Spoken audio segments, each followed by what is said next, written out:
Excellence, Monseigneur Jean-Vincent Ondeye, évêque du diocèse d'Oyem et président de la conférence épiscopale du Gabon. Excellence, Messeigneurs, archevêques et évêques. Monseigneur le chargé d'affaires de l'Annonciature apostolique. Révérend pasteur président de l'Église évangélique du Gabon, révérend père, révérend pasteur, révérende sœur, chers fidèles du Christ. Après les festivités de la nativité de notre Seigneur Jésus-Christ et du Nouvel An, nous nous retrouvons pour la 31e Assemblée plénière ordinaire de la Conférence épiscopale du Gabon. C'était un moment de communion, de prière et de réflexion pour nos pasteurs qui, pendant 5 jours, vont plancher sur un thème d'une importance capitale. Je cite, « Engagement citoyen et politique du chrétien au Gabon », qui du reste s'inspire d'une réflexion abordée à la 16e Assemblée ordinaire des évêques tenue à Rome du 4 au 9 octobre 2023. Cette Assemblée plénière ordinaire se tient dans un contexte historique qui mérite d'être rappelé. Au niveau de l'Église universelle, nous sommes encore dans la mouvance synodale et nous venons de vivre la première partie de la 16e Assemblée spéciale du Synode des évêques. Nous nous préparons aussi au lancement du jubilé de l'année sainte 2025 sur le thème « Pèlerin d'espérance ». Au niveau local, notre pays, depuis le 30 août 2023, traverse une phase importante de son histoire, la transition politique. Et nous nous préparons au dialogue national qui, selon les autorités de la transition, aura lieu en avril prochain. Excellence, dans votre message de janvier 2023, au terme de votre 30e Assemblée ordinaire, portant sur l'Église au Gabon et le pluralisme sociopolitique actuel à la veille de l'élection présidentielle 2023 pour la vérité, la justice et la paix, vous invitiez déjà les citoyens chrétiens à l'engagement et à la participation politique pour plus de justice, de vérité et de paix, leur présentant la politique comme une forme de charité. Nous pouvons donc noter un lien étroit entre les thèmes de ces deux assemblées et une continuité de la réflexion pour une présence effective des chrétiens dans la cité. Est-il possible d'être chrétien pratiquant et acteur politique? Peut-on être chrétien convaincu et homme d'affaires honnête? Est-il possible pour un chrétien de servir dans la magistrature ou l'administration publique sans y dénaturer ses convictions chrétiennes? En somme, Excellence, il est question d'examiner la possibilité pour un chrétien d'allier sa vie de foi et son engagement dans la société civile, politique et économique. Excellence, la question de l'engagement citoyen et politique des chrétiens est une préoccupation sans cesse renouvelée dans la vie de l'Église.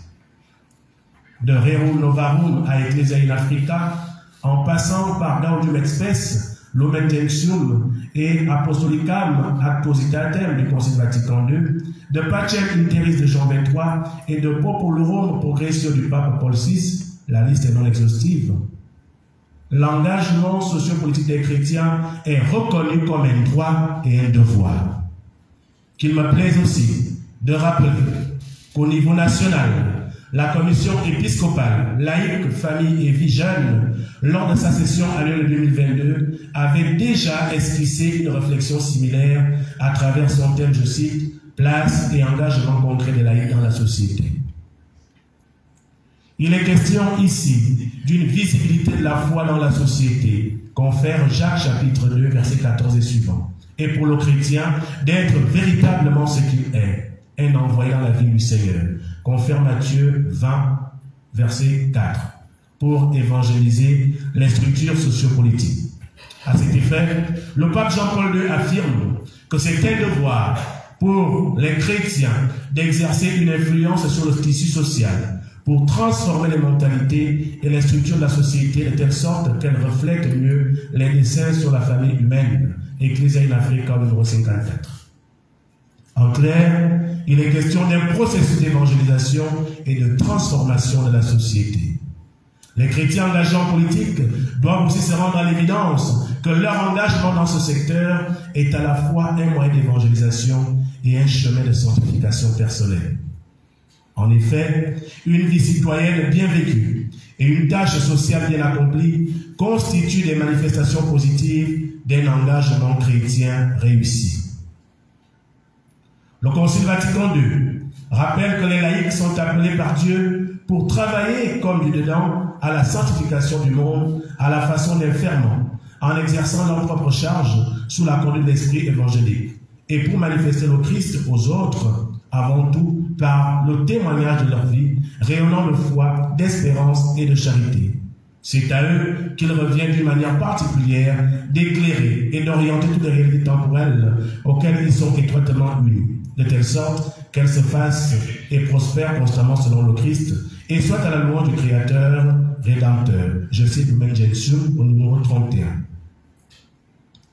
Le pape Jean XXIII engage vivement les chrétiens à participer à la gestion des affaires publiques pour la compétence et la fidélité, par la compétence et la fidélité aux valeurs spirituelles. Je cite: nous invitons nos fils à participer vivement à la gestion des affaires publiques et nous leur demandons de contribuer à promouvoir le bien commun de toute la famille humaine ainsi que de leur pays. Pacem in Terris au numéro 146. Au regard des maux qui minent nos sociétés africaines, les pères synodaux pensent qu'il n'est pas suffisant pour l'Église de dire des paroles de consolation aux masses qui souffrent. Elle doit affronter spécifiquement les causes de l'injustice et de l'oppression. Le pape Jean-Paul II affirme que les chrétiens ne peuvent absolument pas renoncer à participer à la politique. Tous et chacun ont le droit et le devoir de participer à la politique. Cette participation peut prendre une grande diversité et complémentarité de formes, de niveaux, de tâches et de responsabilités. Christi Fideles Laici au numéro 42. Tout bien dit, Excellence, il ne s'agit pas ici de chercher une doctrine politique chrétienne, mais un mode de vie chrétienne dans la politique. Autrement dit, il est question de voir comment s'engager comme chrétien en politique à la lumière de sa foi en Jésus-Christ. Et cet engagement requiert que le citoyen chrétien use de son rôle prophétique, qui consiste non pas seulement à dénoncer, mais aussi à créer les conditions qui permettent au peuple d'espérer un ordre social où l'homme sera moins pour son frère. Un ordre social qui crée chaque jour plus de justice, d'égalité, de liberté et de joie. Cela signifie que le combat pour la libération de l'homme et pour le bien commun ne doit pas être une affaire exclusive du pouvoir politique. Pour l'engagement citoyen et politique du chrétien, il nous faudrait repartir du Christ, c'est-à-dire repenser la politique à partir de l'Évangile, conformément à la lumière de la vision que le Christ a instaurée et consignée en Matthieu chapitre 20, versets 25 et suivants. Il nous faut repenser la place que la foi en Jésus-Christ devrait prendre dans la construction de notre société. Une question cependant. La présence des chrétiens dans la sphère politique peut-elle être livrée à l'improvisation ou exige-t-elle une formation spécifique? Cette question, ô combien importante, n'est cependant pas nouvelle, mais toujours actuelle. Les pères du synode africain de 1994, après avoir reconnu qu'ils ont souvent manqué à leur devoir, encouragent les chrétiens à la formation en politique et s'engagent à l'assurer. Je cite: nous n'avons pas fait tout ce que nous pouvions pour former les chrétiens laïcs à la vie dans la société, au sens chrétien de la politique et de l'économie. Une très longue absence des chrétiens sur ces terrains a fait croire que la foi n'a rien à faire avec la politique. La formation est nécessaire pour tous. Que chacun, dans sa condition de vie, ait une formation particulièrement dans la connaissance de ses droits et devoirs, dans le sens du bien commun et dans le service pour ce bien, dans la gestion honnête des biens publics et dans la manière plus appropriée de participer à la vie politique afin d'intervenir de manière crédible contre les injustices sociales. De la nécessité d'une formation des fidèles à la vie politique Le pape Jean-Paul II affirme que pour que les laïcs puissent réaliser activement leur engagement politique, il ne suffit pas de les exhorter, il faut leur offrir des moyens voulus pour former leur conscience sociale, spécialement dans la doctrine sociale de l'Église, qui renferme les principes de réflexion, des critères de jugement et des directives pour l'action. Excellence. Ignorer donc le débat politique ou rester indifférent constitue inévitablement un préjudice pour la foi qui se trouverait alors désincarnée. Dieu lui-même s'est fait chair et il a habité parmi nous. Alors, le chrétien ne peut pas déserter le monde où il est appelé à être celle de la terre et lumière. Le vin dans la pâte, envoyé dans la vie du Seigneur, sous prétexte qu'il est exclusivement citoyen du ciel. Tout citoyen chrétien devrait avoir le désir de voir se construire autour de lui un monde juste et fraternel. Un monde où amour et vérité se rencontrent, où justice et paix s'embrassent. Je cite là le psaume 84, verset 12. Malheureusement, face au débat politique, de nombreux chrétiens restent confinés à leur vie individuelle, leur foi n'influant aucunement sur la vie sociale où se joue pourtant le salut au jugement dernier.